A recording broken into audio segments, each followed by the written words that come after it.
understand what we're doing, so we're not just like children sucking our thumbs.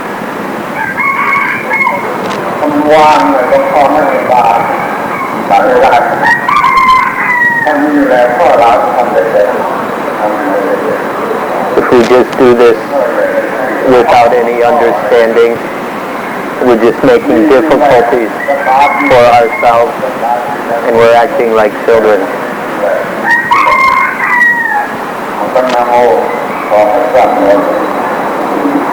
นะโมตัสสะ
The word samadhiyami is a declaration that the person reciting this has a very strong commitment to oneself to fulfill the precepts, to follow the precepts.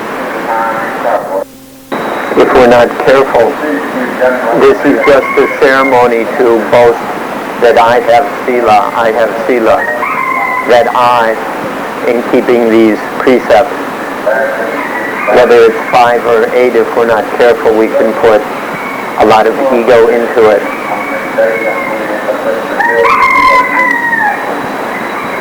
And we should just do it not as a boast to others, or not just as a ceremony, but within our hearts, so that we have the strong intention to really maintain these, to do our best to follow these training rules.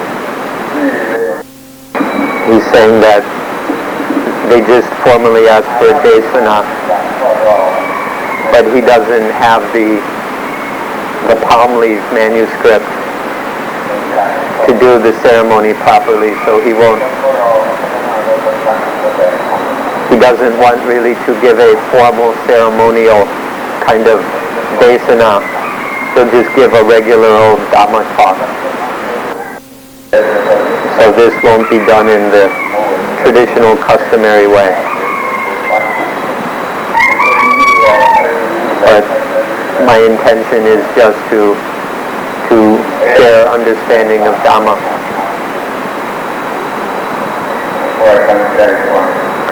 So would everybody listen carefully so that this will be a successful activity.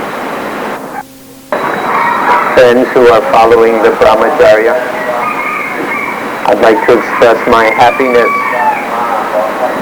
that all of you have come to this place in this way for the sake of listening to the Dhamma, in order to study,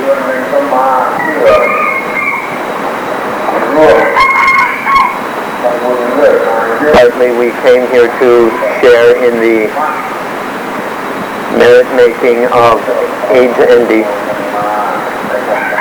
So I'd like to express my appreciation and delight.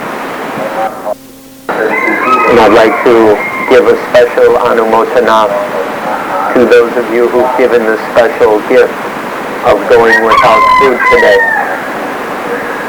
Here we don't need so much the other kinds of gifts. The gift we're most interested in is the gift of going without food.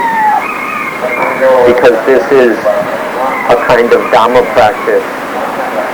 And the most important thing when we gather like this is that we make an understanding about Dhamma and practice Dhamma. So let me express my delight that all of you are practicing Dhamma like this.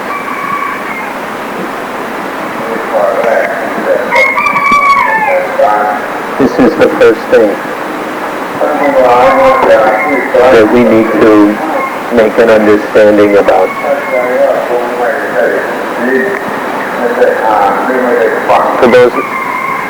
For those of you who have come a long way, you maybe aren't quite familiar with what we're doing today. Some of you may not have read some of the books or heard radio programs where we've explained what we mean by age ending. So we must understand this at first, especially for those of us who've come from very far away, so that we can get the most benefit from this activity today. Those of you who had to sacrifice money, time, energy, and your work in order to come here need to make certain that you get the most from this investment of time and energy and money must reap a suitable profit. And of course the most important benefit is that we can end our age truly to the best of our ability, the power of our mindfulness, wisdom, and energy. I'd like to begin with an Arampataka, which is kind of some introductory comments about age ending.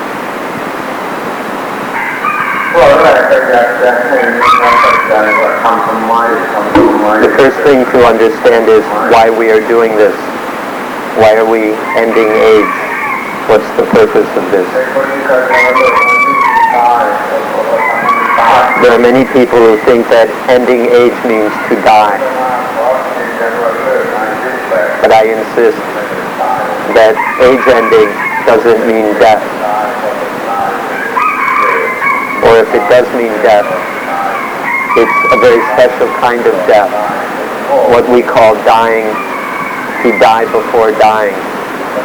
But foolish people aren't able to understand this. When we say to die before dying, they don't understand and get very frightened. They don't want to die before dying. But what we mean by this is that before the body dies, that the ego dies. For the ego to die before the body dies is what we mean by dying, to die before dying. This ego that comes from ignorance, that takes this body, takes this mind to be I, to be mine. This is what must die. And we must do this before the body dies. So one thing we must understand is what it means, what it is to die before dying.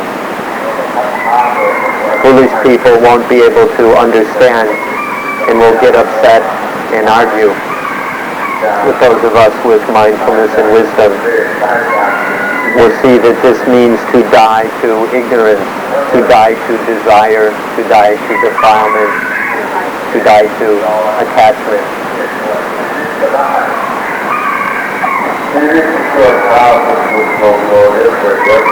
And this is the way to meet eternal life. Only by to die in this way can we meet eternal voidness. In this short space of physical life that we have, for the life of these bodies, the most important thing we can do is to realize eternal voidness, or nibbana. Literally, nibbana means coolness, but its essential characteristic is to be eternally void. The heart of nibbana is eternal voidness, to be void of ego, of self, of I and mine, of all ignorance, all defilements, and all dukkha. Ignorant, those who are still ignorant can't see this eternal voidness. When they talk of going to nibbana, they think of going to some fancy city, some paradise. But the real nibbana isn't some place we go to.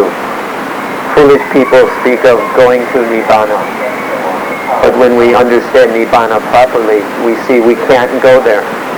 There's no going. There's no need to go anywhere. All we have to do is remove the obstructions. We just have to remove the barriers that prevent nibbana from coming. When there's ignorance in the way, then the light of nibbana can't shine in. But when we remove that ignorance, the avijja, the foolishness, then the light of nibbana can shine in immediately, automatically, naturally. And so we remove all our foolishness,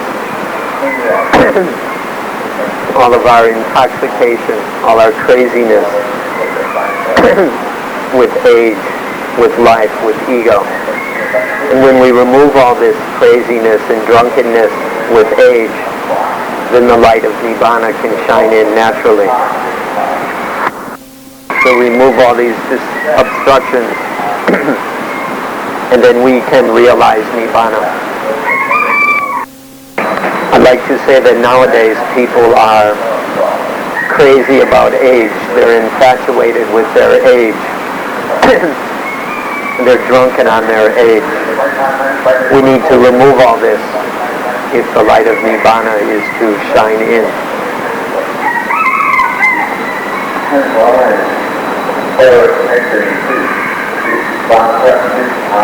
So please remove the covering that obscures Nibbana.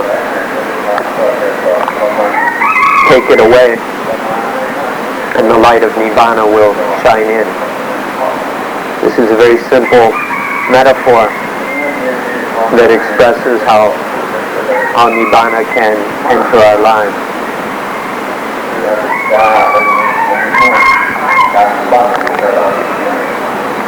Another symbol of this can be found in the spiritual theater.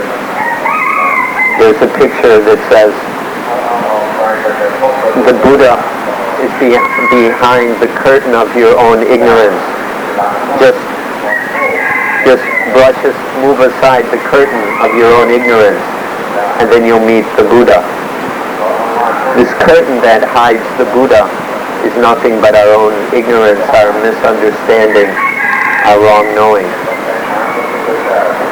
You don't have to go to India or even come to Thailand to find this Buddha. All you have to do is open the curtain and you'll meet the Buddha.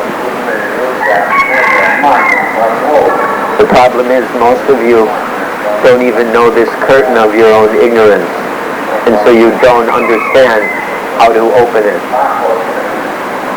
So first of all, we need to see this ignorance, and once we see it, then we can brush it aside. And there the Buddha is sitting there all along. The Buddha is sitting behind the ignorance, the foolishness of every one of us. But we're so drunk on age, we're so crazy about age, so desperate to increase, to lengthen our age, doing all kinds of ceremonies and rituals, that we don't even see this curtain of ignorance.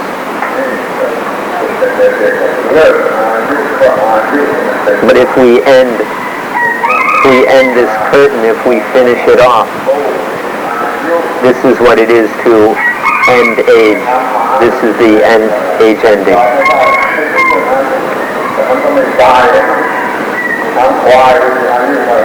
But now it's I have age, my age. Age is full of ego.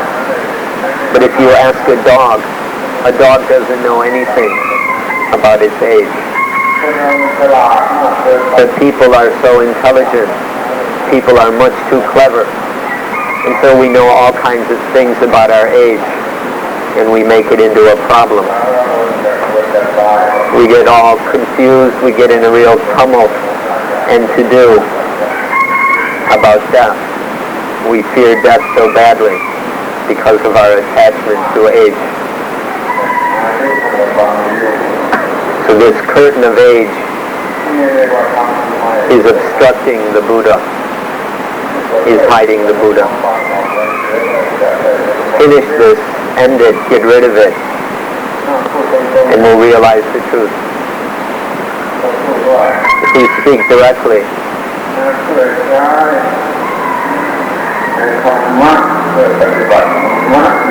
today is for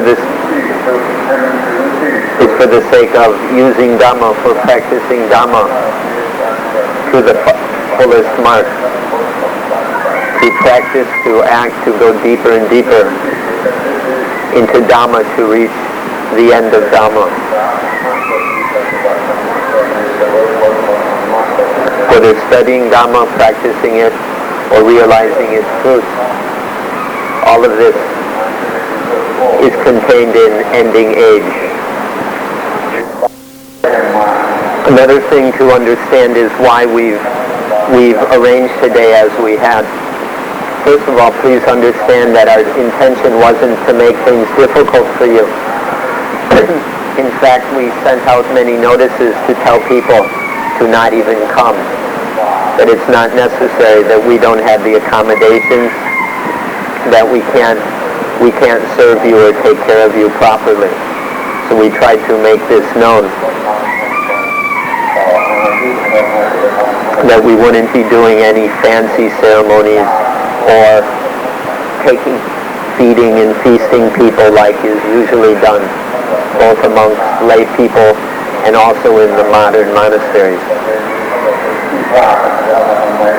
But here we're leaving beside all these cowardly ceremonies, all these customs of people who are afraid to die. Here we want to end all that.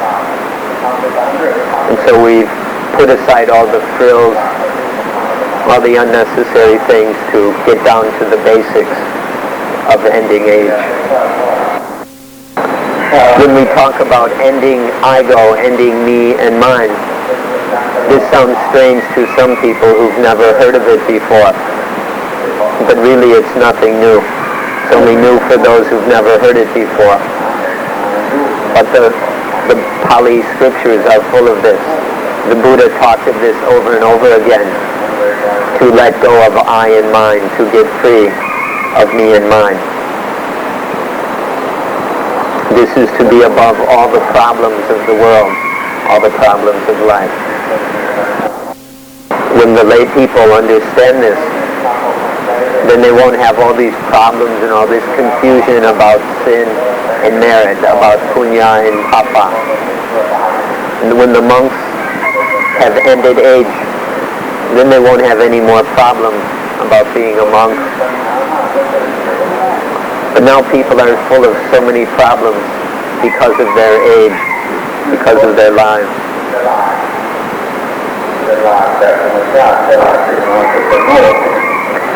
Because human beings have been very clever.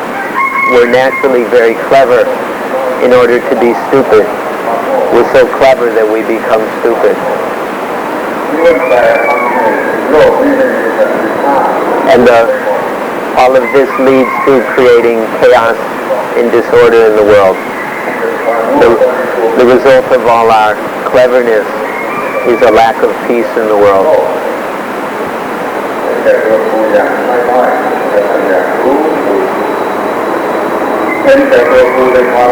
Any kind of looking after ego, looking out for ego, whether a little ego or a big ego, this is the source of all our problems. This kind of selfishness, this egoism, is something that foolish people do. But those who have enough wisdom practice themselves, train themselves, develop themselves to realize Nibbana. Understand that this has nothing to do with selfishness. To practice correctly for Nibbana is not at all selfish.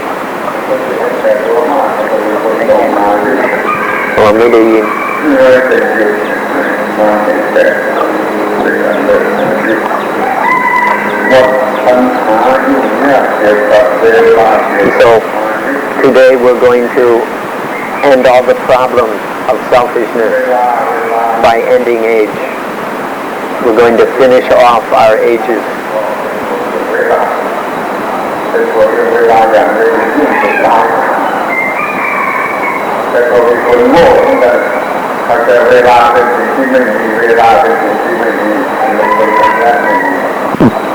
Time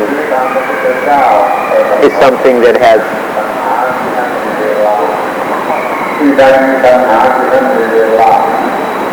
according to the Buddha, when there is time, there are problems. When there are no problems, there is time. Some people say that there is no time. But when we have desire, there is time. Through our desire, our craving, we create time, and there are problems.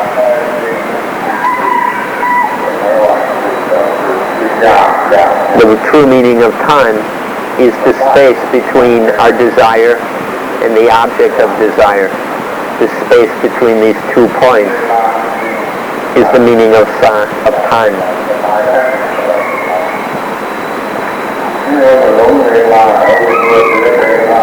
So we fill all this time with confusion and with problems, and we make the time of our lives into great pain. We get infatuated with time. We want to have more time, to have a longer age. This infatuation makes us more and more foolish. But as soon as we stop desiring, as soon as we end desire, then time stops. Stop desire and time stops.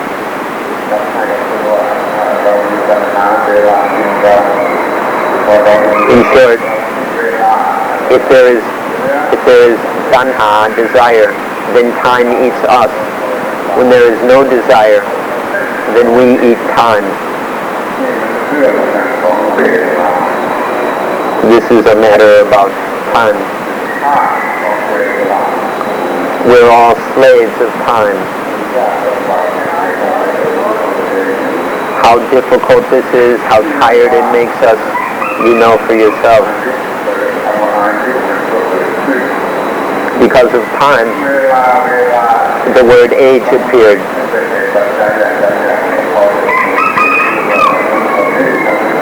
We use time to measure age. By counting the years, we create the idea of age. Then we want to strengthen it. We want to stretch it. We want to fit in as much time before we die. And so the problem of age arises from time. We only have so much time. And so that's what we call our age. Most people, they understand if we don't have age, if our age ends, then we don't have any life. And we're dead. This is how children understand. Without age, when we don't have any more age, life ends and we're dead. Children are taught this way so that they're taught by the adults to be afraid of death. So they do everything they can to nourish and nurture life, to keep it going as long as possible. They get really carried away. We go to all kinds of extremes to keep life going.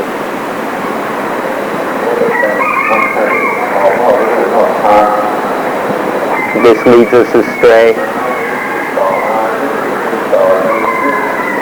and causes many problems about extending life, extending age.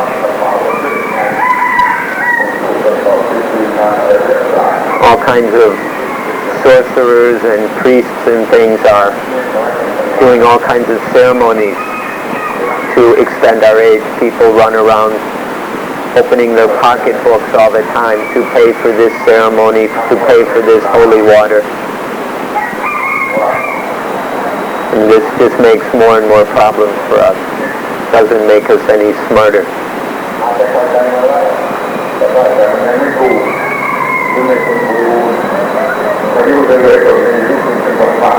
But the meaning of life, some of us have some understanding about this. Others, though, it's not yet complete. Some maybe don't understand this matter at all. Each of us has different levels of understanding. But life, for the ordinary person, once again, comes from desire. Life is, for most of us, the product of desire, the chasing after the objects of our desire.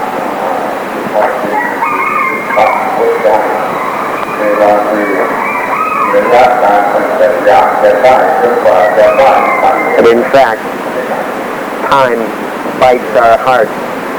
It's that space between the desire and getting what we desire. And that space bites us.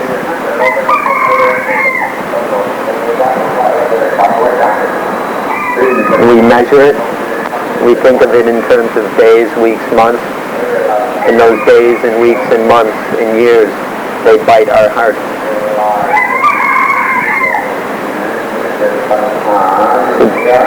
Why let time, why let life, age, create so many problems for you? Why not leave all that behind and realize Nibbana?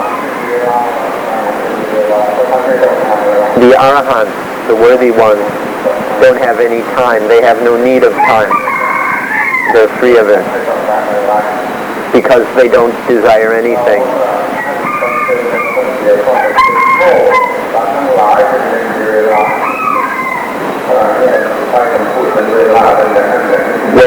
When the Arahant is associated with ordinary foolish people, then they have to talk about time, because this is the way ordinary people understand things.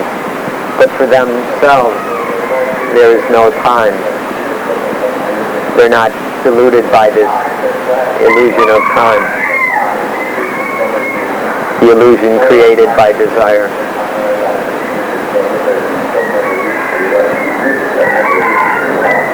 And even though the body is still living, for the Arahant there's no life, because the Arahant doesn't cling to this living body as mine. The Arahant doesn't have any desires about this living body. So we say for the Arahant there's no life. But this doesn't mean death.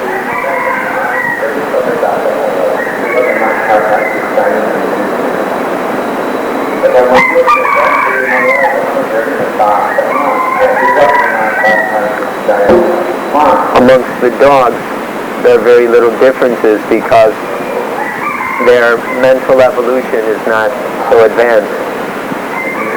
But with human beings, there are tremendous differences because we have a more advanced evolution, and different people have evolved differently to different levels. The more people are evolved, the more problems they've got. The people who are the most evolved, the most developed, have more problems. The primitive people who used to be living in the jungles, naked, running around in leaves and things, had far fewer problems than modern people. In the Pali scriptures, in the Digha Nikaya, there's passage about long ago when people just would collect wild wheat in the forest, and they had very few problems, no competition. But then people started to get clever, and they would collect the rice in advance and store it. They would collect it once a week, once every 2 weeks, and then they had big stores of rice. And then they started to fence off the land. And so they owned rice and they owned land. And the more people evolved like this, the more selfishness, the more problems we created.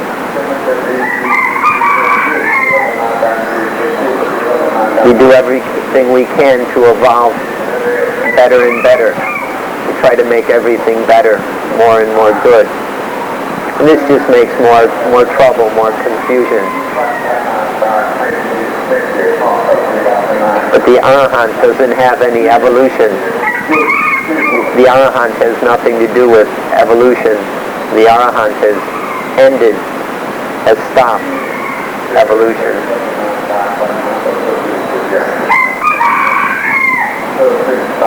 When we just progress according to our personal evolution, then we also progress in the problems appropriate to our degree of evolution.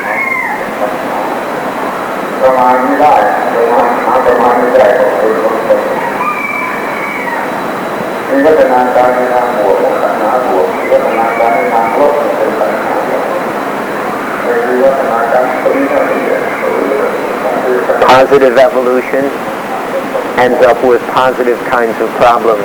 Negative evolution brings negative problems. This is all just the product of foolishness, which creates suffering for us, creates dukkha. This is the dukkha of our own evolution.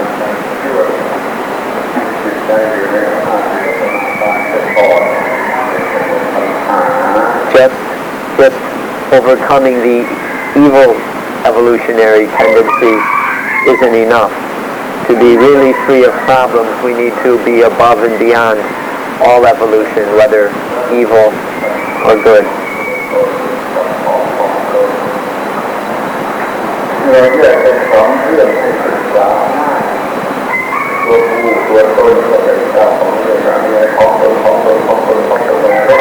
To study this matter, we can separate it into two aspects. There's the ego, the I, the me, and there are the things that belong to ego. The egoisms, the ego identities, the minds.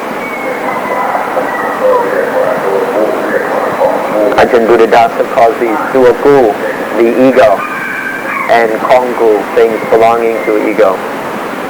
The Buddha called it atta and attaniya. You can just call it me and mine, or I like to call it me-go and my-go, or I-go and my-go.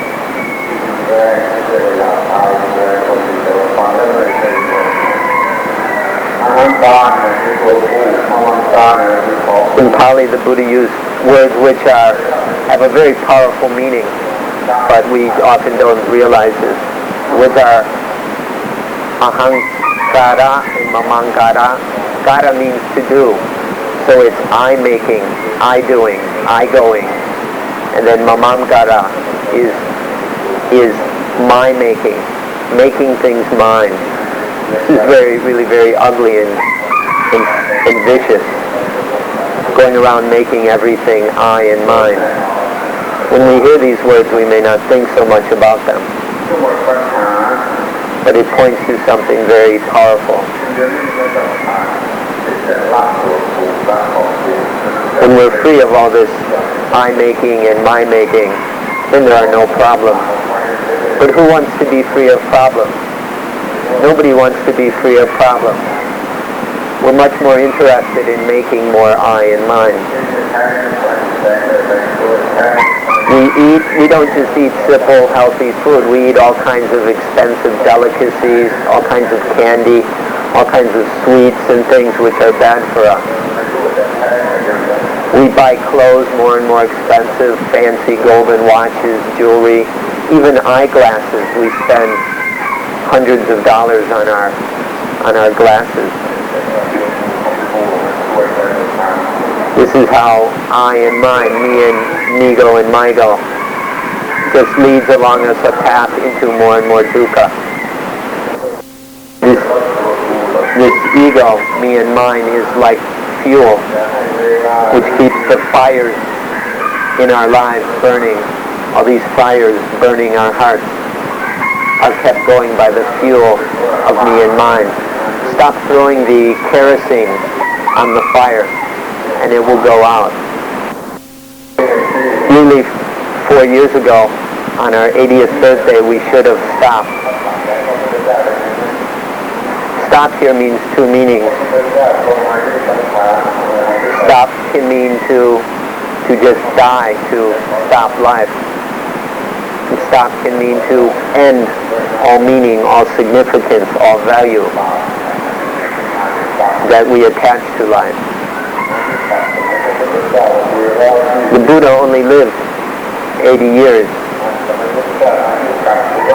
There were people who, when his end came near, there's people, especially Ananda, who asked him to live off the full term of his life, which was 120 years. But he refused. He said it wasn't necessary, so he let his body disintegrate at the age of 80. The one who asked him to live longer, Ananda, himself lived to the full term of 120 years. But the Buddha just lived 80. And why did he let himself die at 80? Because it's just so much trouble. It's such a mess keeping this body going when we get old. So he just kind of turned off the switch and let life end.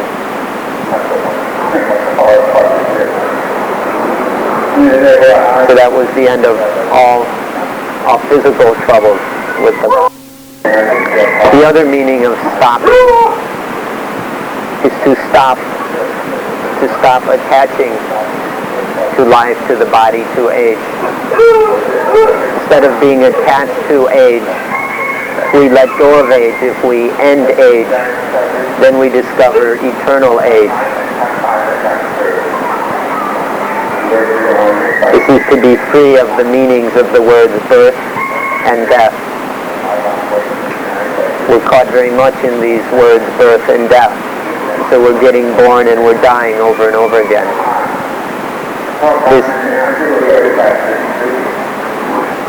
I myself have had to suffer a lot of pain, a lot of torment, because my life has gone beyond 80 years.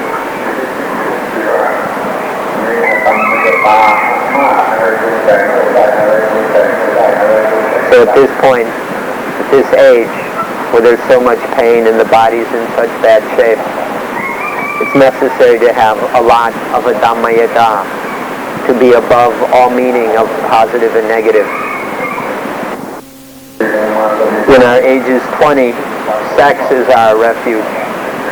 When our age is 40, being a homeowner, head of a family, is our age, is our refuge. When we're 60, then we're getting a little too old. Those things are no longer refuges for us. When we get to 80, at the age of 60, things are going to start getting more and more difficult. So it's time to prepare ourselves, to let ourselves rest, so that we can prepare ourselves and have more and more Dhammayata. But that's not what people want.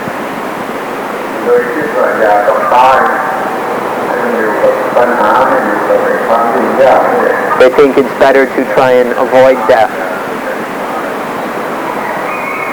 But because they end up thinking about death so much, death is a problem for them.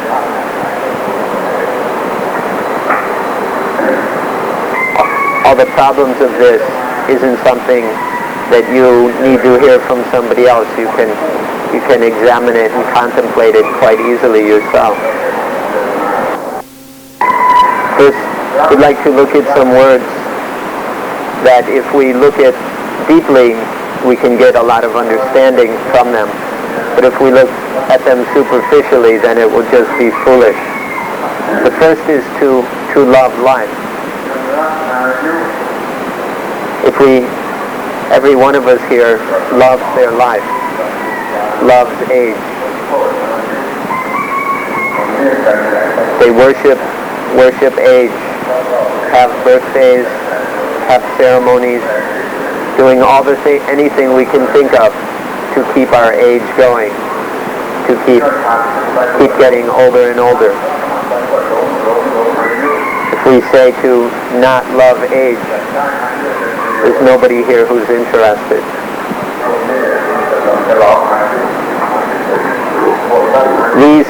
The older they get, the more these kind of people, the older they get, the more they celebrate it. The older they are, the more candles on the cake and the bigger fuss. This just shows that they're insane with age. They're crazy about age. First, we'd like to look at some words that if we look at deeply, we can get a lot of understanding from them. But if we look at them superficially, then it will just be foolish. The first is to love life. If every one of us here loves their life, loves age. They worship age, have birthdays, have ceremonies, doing anything we can think of to keep our age going, to keep getting older and older.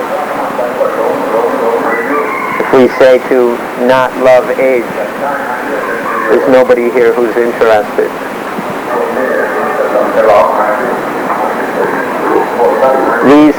the older they get, the more these kind of people, the older they get, the more they celebrate it. The older they are, the more candles on the cake and the bigger fuss. This just shows that they're insane with age. They're crazy about age.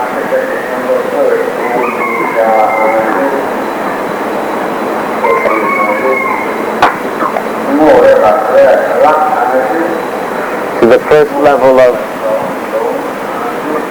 of foolishness is to love age. The second level of stupidity is to be infatuated with age. The fourth is to go crazy about age, and the fifth level of stupidity about age is to worship age. If we love age, love our age.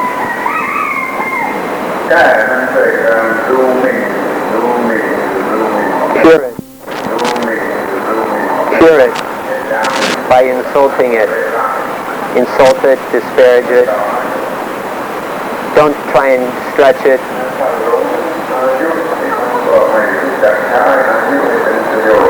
If we're infatuated with age, we won't know how to use our age, our life, beneficially. We'll waste it.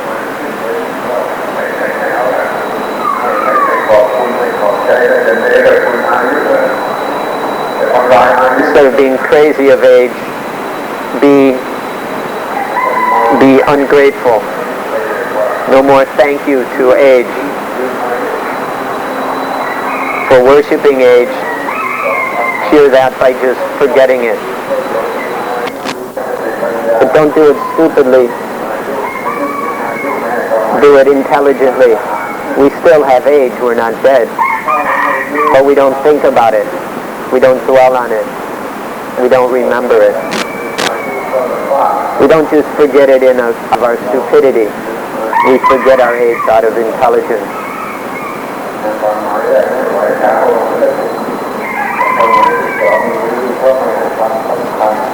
The first kind of forgetting isn't going to do us any good, but the second kind can help us.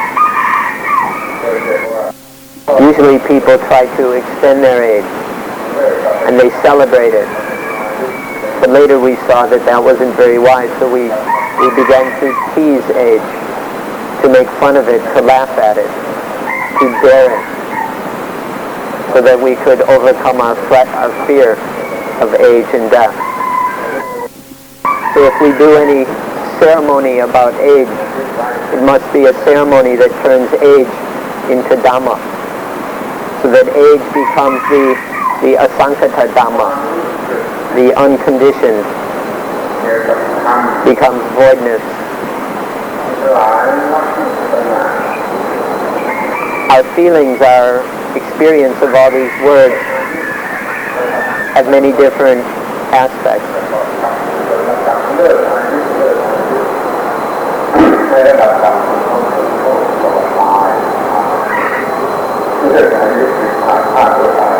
Then there's to end age. This has many meanings. On the lowest level, for the real fools, to end age means to die. There's some Christian groups we've heard about in the papers.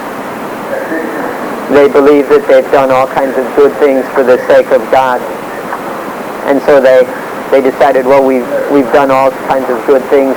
If we die, we'll go to God. We'll go to be with God for sure. So they drank cyanide Kool-Aid and all died. This kind of age ending is an example of stupidity. It's not exactly what we're encouraging here. By age ending, we mean to stop, to end all meaning, all significance, all the importance we give to age.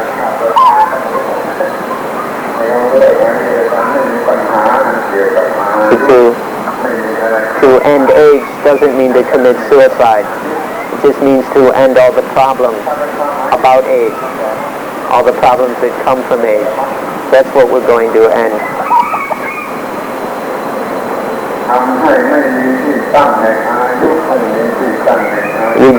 We end age by taking away the basis for age, so there's no place for age to stand. When there's no place for age to stand, then there's no birth, no getting sick, no aging, no death.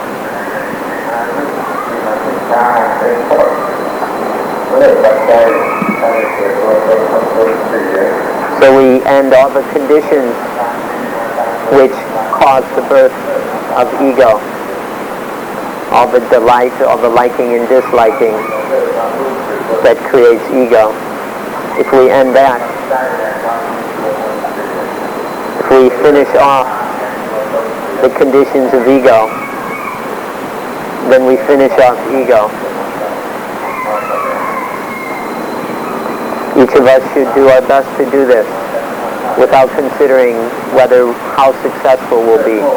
Just do it to the fullest extent of one's ability.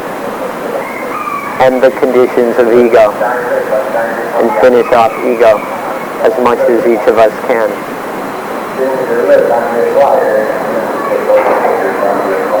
We don't have to worry about finishing off the cycles of rebirth, of samsara. All that spinning around will end by itself when you finish off ego. Just finish off ego and the samsara will take care of itself.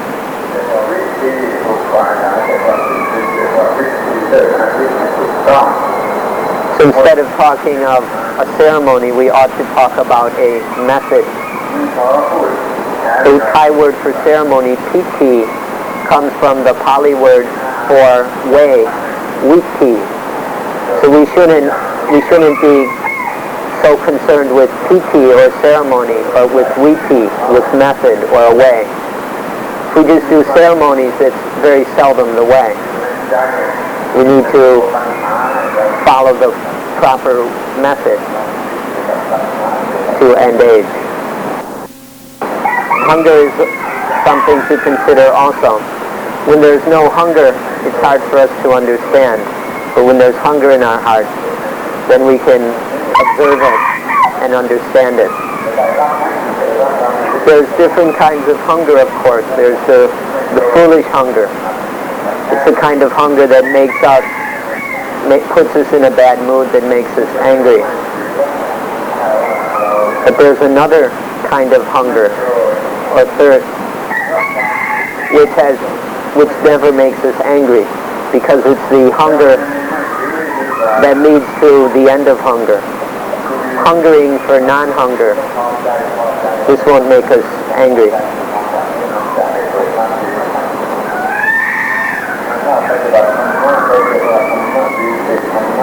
If we learn to practice this correctly, then hunger won't arise.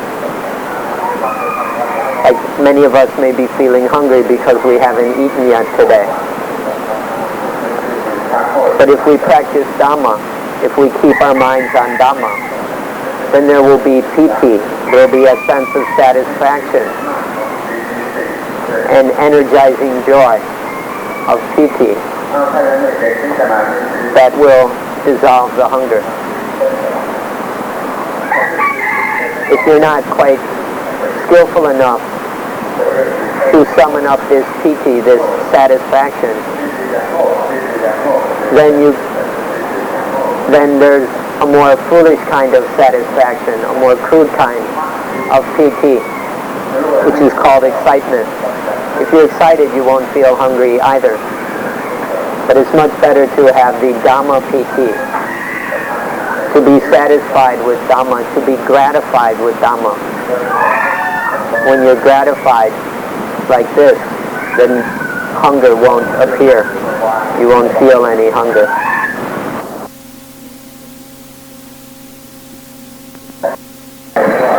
In the Tipitaka, there's some places where it makes clear that the Buddha didn't eat the fancy kind of rice we ate today.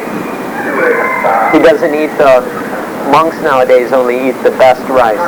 But in the Buddha's time, they didn't eat the good rice that ordinary people ate. The Buddha ate the coarsest kind of rice, the kind that was fed to horses.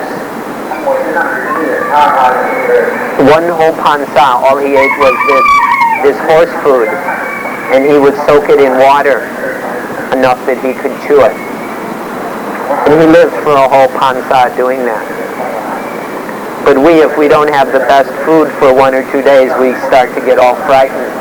If we don't have our health foods or our vegetarian foods or our favorite foods, we get all upset.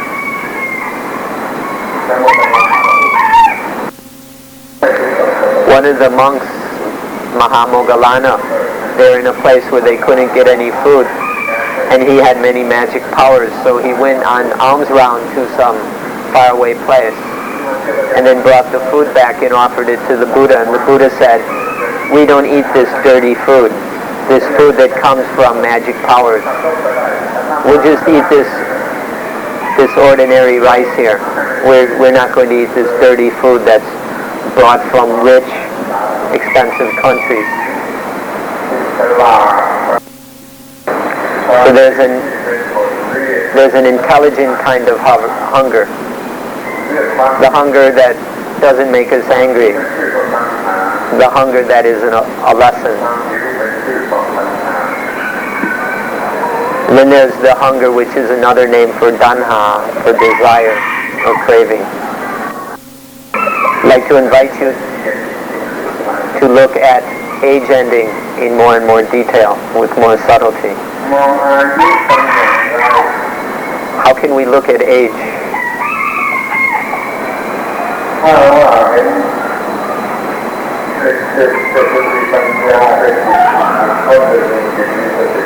So that we see with wisdom, with intelligence. We have this intelligence. We'll see that age is something totally natural.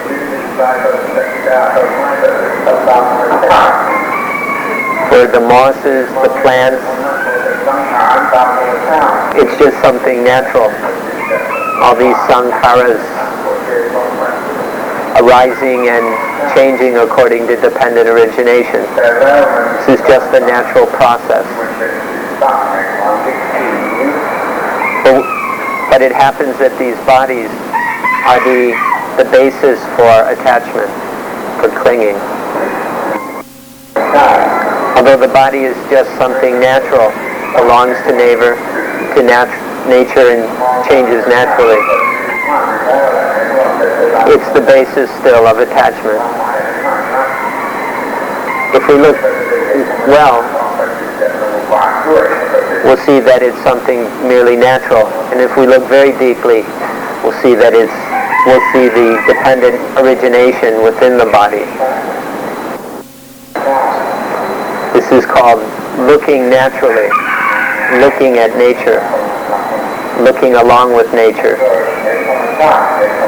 to see nature and the flow of nature, to see it more and more deeply until we can conquer it.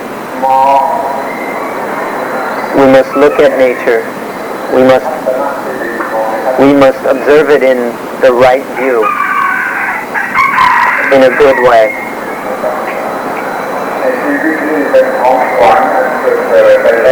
We have to see that this life is a gift. It's something excellent coming from the grace of God.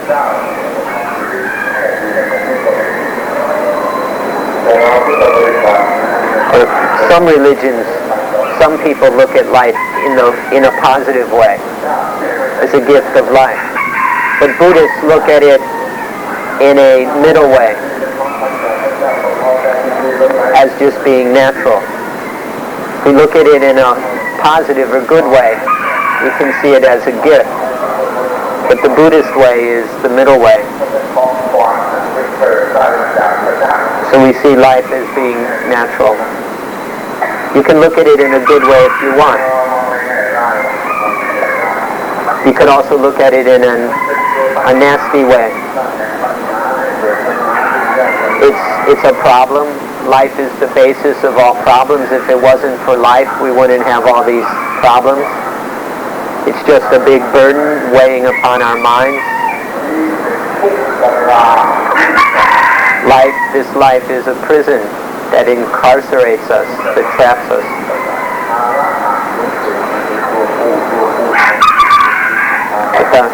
The heaviest burden is I and mine, is me-go and my-go.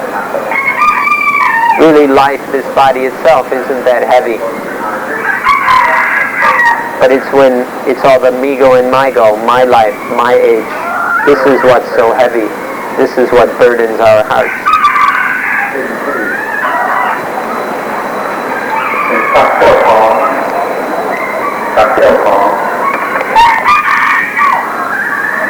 And when there's this me and mine in life, then it bites its owner.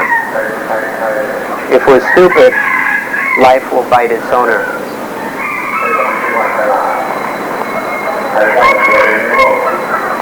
Is there anyone here who dares to say that they're not stupid? Is there anyone here who's really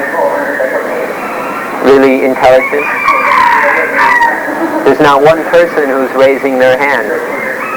Nobody dares to.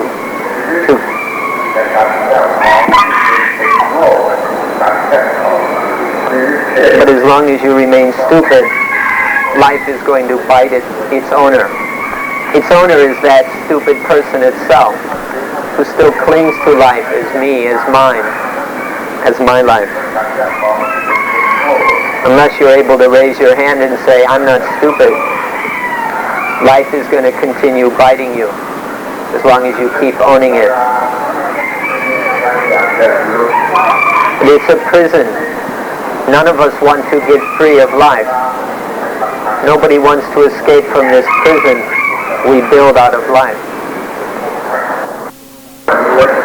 There's no other prison like life.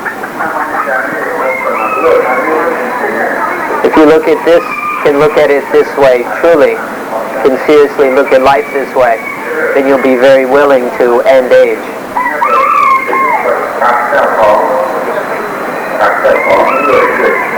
Life keeps biting its owner over and over again. So from the nasty side, we can look at life. Another way of looking at life is that this life is a treasure trove.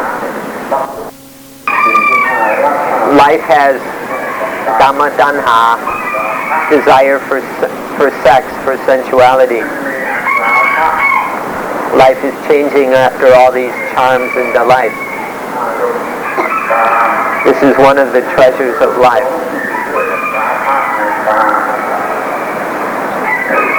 Chasing after the charm, the deliciousness of sensuality.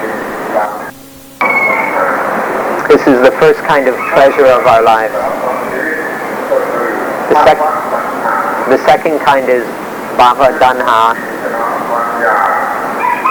desire to be, to become, to get.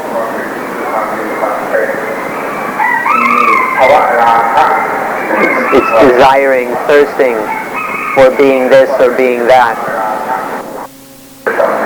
Once there is this, there is lust, and there is the sattva-ditthi, the belief that I exist, the view that I am.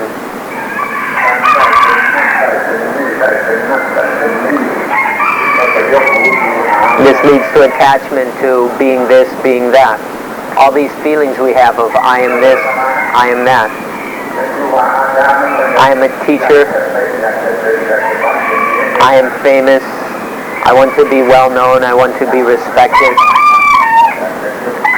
I want to be rich. All of these are kinds of bhava danha, the desire to be, to become, to have. Some of us want to be vipassana teachers, wiggling our ears and sticking our tails in the air, trying to draw attention to ourselves. I am a vipassana teacher.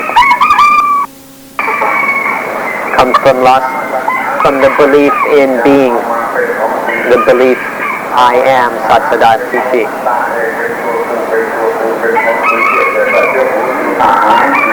We create ego, the self, out of this, so that we can show off, so we can point our tails, poke our ears.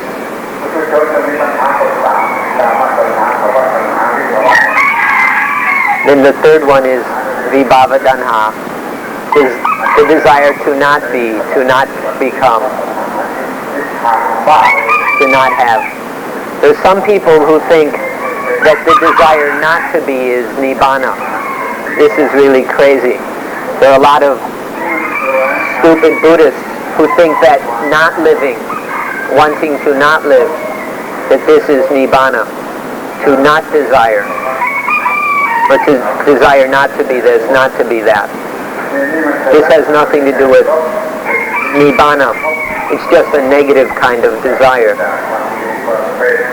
Instead of wanting to be, we want to not be. Instead of wanting to become, we want to not become, to not have. This is the result of ucceta titti, the annihilation belief. Sattadatitti is the belief in a self that will last forever, eternal self. Ucceta titti is belief in the self that will end, the self that can be annihilated. This is the basis for vibhava tanha.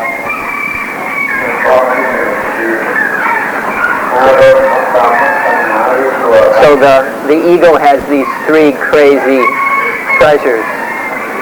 All the sensuous objects, which can be the objects of sensual desire. The second treasures of this life are all the objects of the things we want to be and become. And then when we get tired, we get bored, we've had enough. Then we have the negative, all the objects of our negative desires, the things we don't like.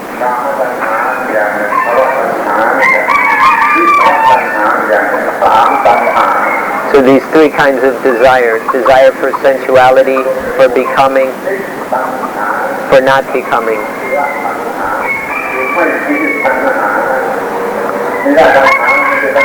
The opposite of all this is nidra tanha. Tanha is desire, craving. Nira tanha is no desire, non-desire. If we have a dhammayata, then there will be non-desiring. Nira, with a dhammayata, there's no tanha, no desire left with a dhammayata. These three kinds of tanha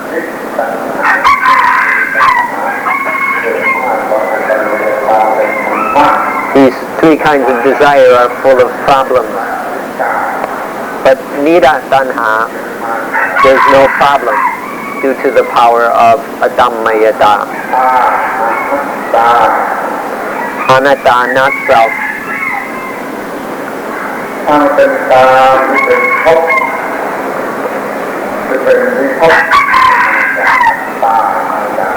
If there's sensuousness or being or not being, then it always comes from atta, from self. But nira tanha, nit-tanha, non-desire, comes from anatta. When we see things as atta, when we see everything as atta, then there's sensuousness, being, not being. But when we understand things as not self, then there's non-desire. There's nothing to desire. So there's atta, self. Seeing everything as atta, as self, as soul.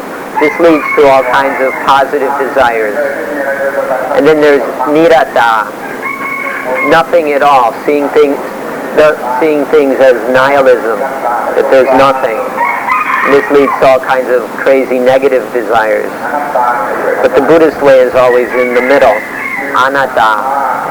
And from anatta, from seeing things as anatta, the result is non-desire.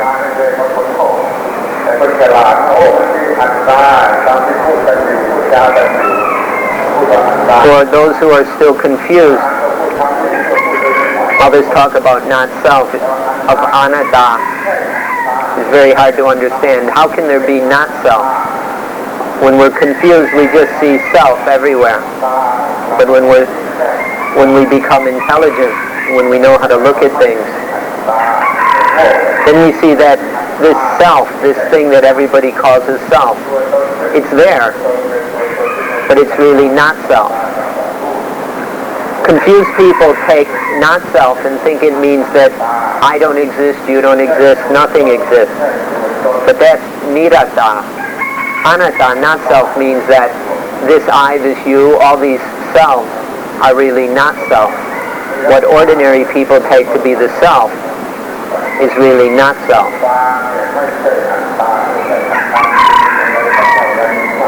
So one side is atta, the basis of all kinds of beings and becomings. And the other side is niratta, the basis of nothingness, of nihilism. But in the middle, there is. Everything that is. But its isness, its being, is not self. This is the natural way. This is how things are naturally. So when speaking with ordinary people, the Buddha and the Arahant have to use words like atta, like I, me. This is how we communicate. But they didn't believe in these things. They didn't see themselves as me, as I, as self. But be careful not to get out of the middle and think that not self means nothingness. The belief that there's nothing, that nothing exists. This is crazy. Just pay attention to your nose and the things in front of your nose, and you'll see that there is. All this is. But in the middle is this self, which is not self. The atta, which is anatta. The one extreme is atta, the other extreme is niratta, and in the middle is anatta, not self. This anatta is a tool for ending age. If we really see anatta, then age will dissolve. We can finish it off suddenly, immediately.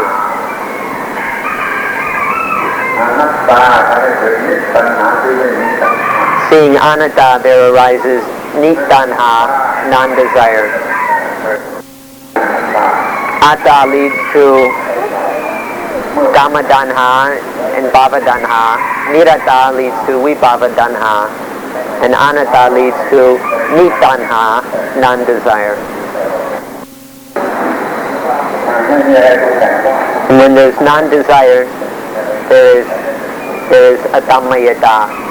The commentators were kind of lazy and didn't really explain adammayata. They just explained it as non-desire. But adammayata means more than that. When there is no desire, when there is non-desire, then the mind is not concocted by anything. This unconcoctability, not being conditioned or made by anything. This is the meaning of adammayata. It comes from non-desire, but means more. The more we see the pain, the punishment, the penalty of atta, of all the kinds of desire that come from atta,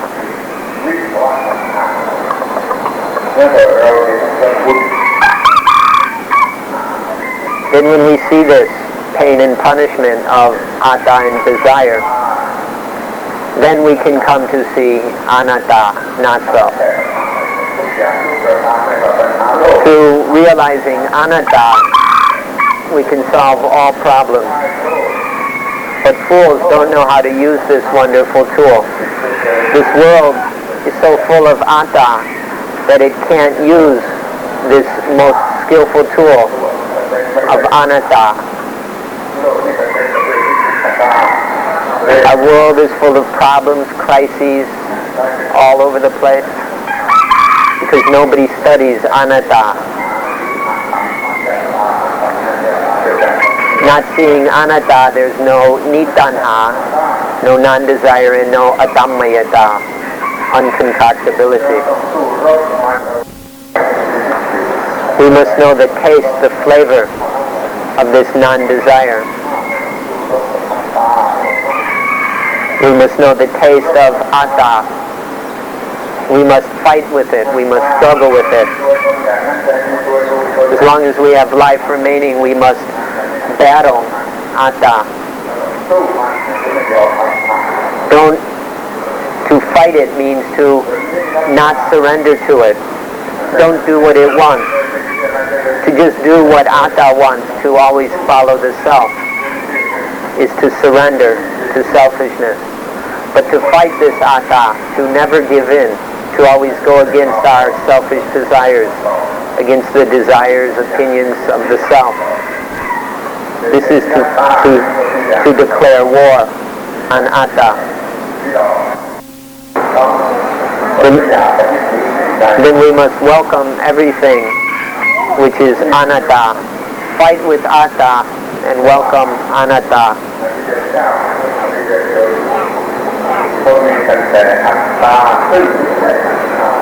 All the noble ones, those who have really realized themselves in practice, have only the atta, which is not self. Although the normal instinct of self, which appears by itself, may come up, it's understood to be really anatta. The noble ones aren't deceived by this self-instinct. They don't attach to it. And if they follow through on this insight totally, then they realize Nibbana. Ordinary fools are totally dominated by atta and niratta, by self and nothing, nothingness or nothing at all. This deceives and confuses them. If we can end all this atta and niratta, then we can stop fighting. There won't be anything left to fight with. As long as we have self, we'll always be fighting. Self will always be creating enemies for us.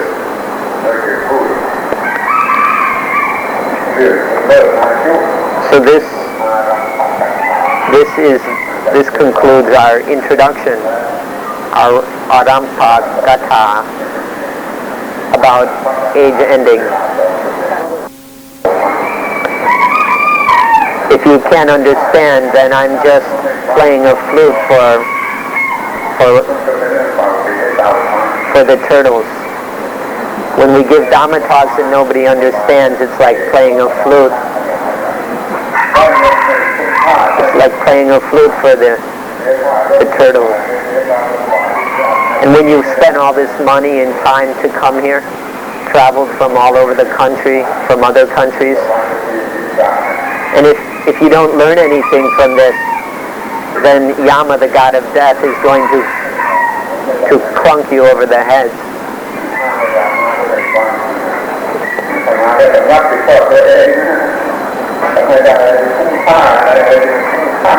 Now, I have to be responsible for my end of things, which is to do everything I can to make this time valuable, to make it worthwhile.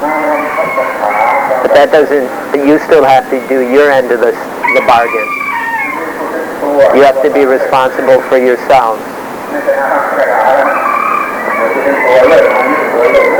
So now the introduction is over and we'll talk about ending age. We're going to talk about age ending itself. The most important principle to begin with is the Ariya Sajja, the Four Noble Truths. This is very important. If we know how to use it, it will take us to Nibbana.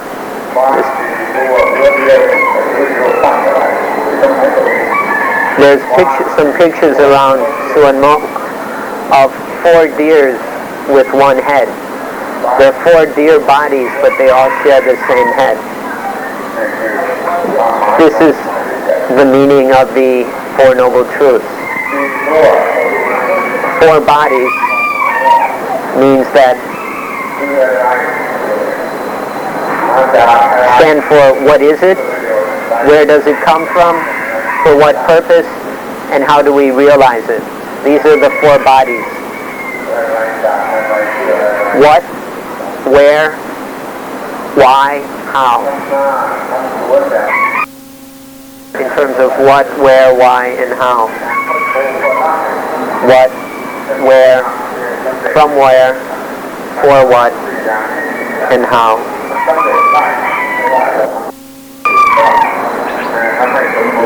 You can even use these four to do evil things, to do bap. And we can use them to do good, to do punya. But if it's for nibbana, it always must be in a good way, the good way that transcends goodness. So to end age, we'll do it by knowing what dukkha is.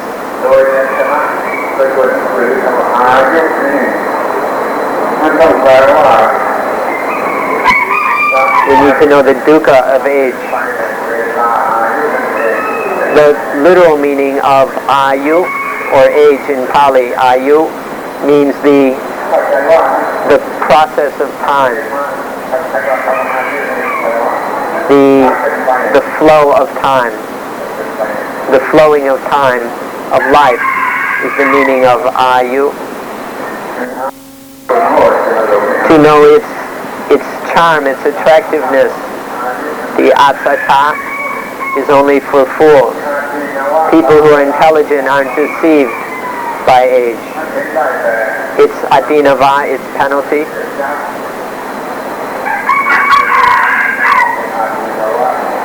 Ordinary people, worldlings, can't see the penalty, the harm of age, but the noble ones can. To know something, we should know its literal meaning, its real meaning,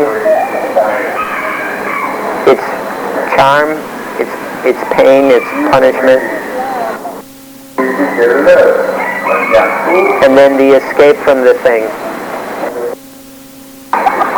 So, in speaking about what age is, we can look at it in these different ways. And I think we should go into this in as much detail as possible. For this morning, we'll probably only have time to look at it in one way. In terms of the dukkha of age.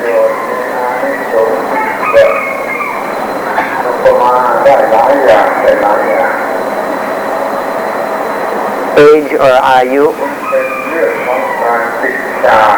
has many metaphors. There are many benefits of ending age and metaphors for them. One, we can say closing the drawer on age.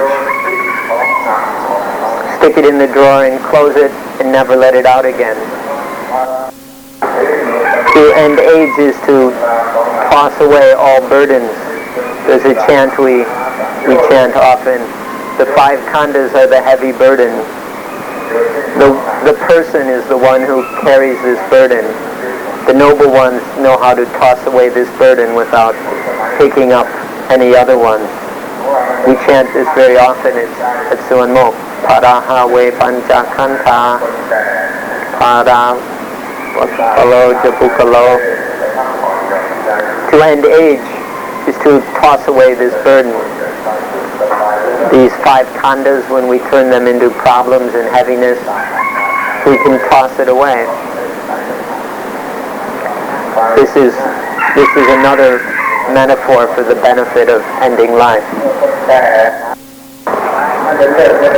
For the old folks who can't find any place to take it easy to rest, if at home or in the village or Bangkok it's just too confusing and you can't find a nice place like the seaside to rest, then come here and end age for a little while.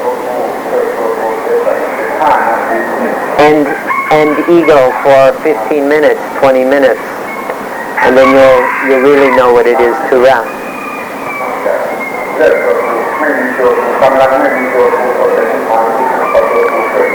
Whenever there's no ego, whenever the mind is free of ego, even if only for a few moments or seconds. That's the taste of Nibbana, which is what it really means to rest. If there's ego, there's no real rest. The mind can't rest.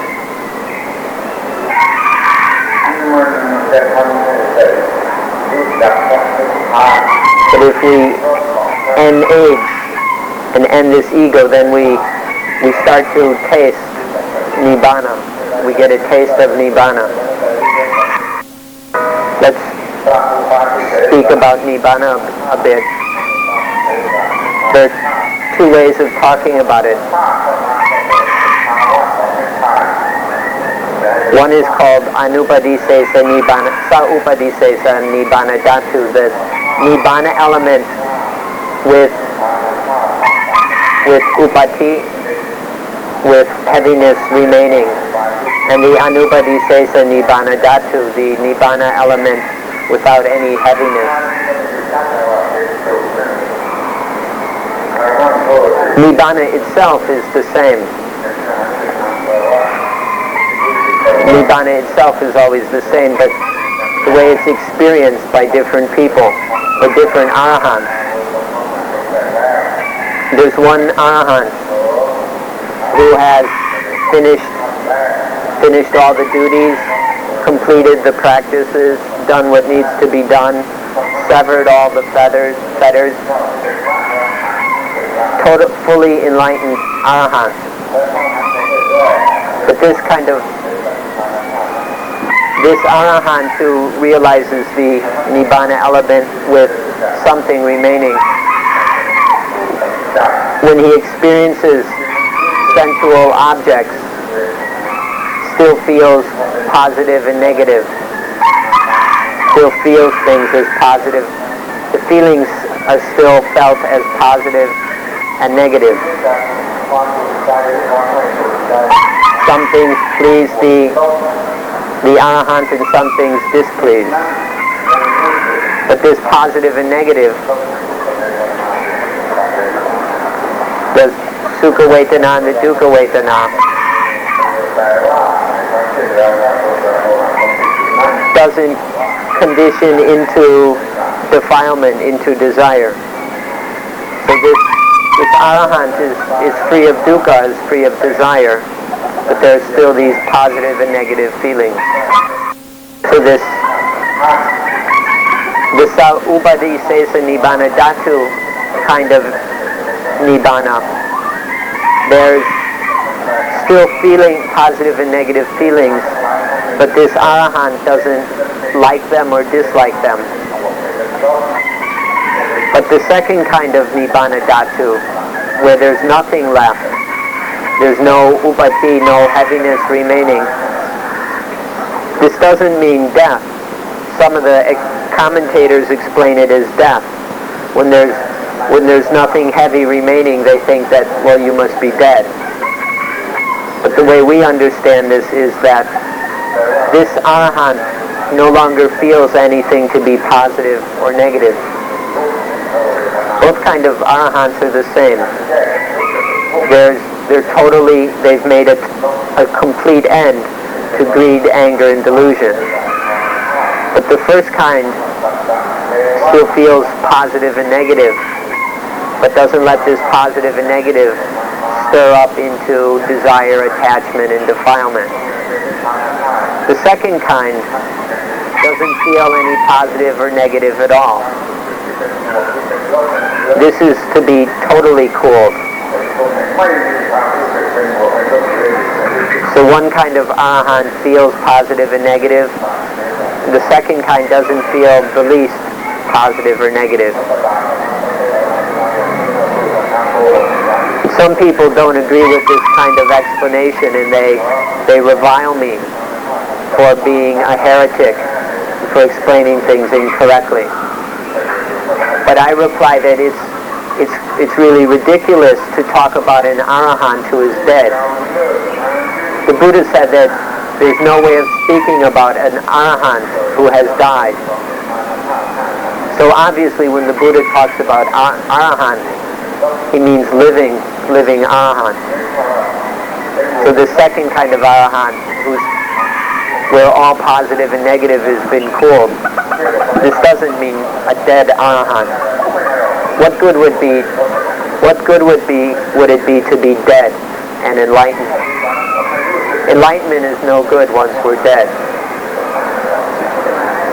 So it has to mean for while we're still alive. So in one, the feelings aren't totally cooled, and in the second, they are totally cooled. When we end Nibbana, then we meet Nibbana, or when we end age, then we meet Nibbana for as long as age is ended. If age is ended for a few minutes, then we taste Nibbana for that long. If we end age for longer than that, then we taste Nibbana even longer. The next thing to talk about is ending sensual desire, desire for becoming, desire for not becoming, and having atamayata.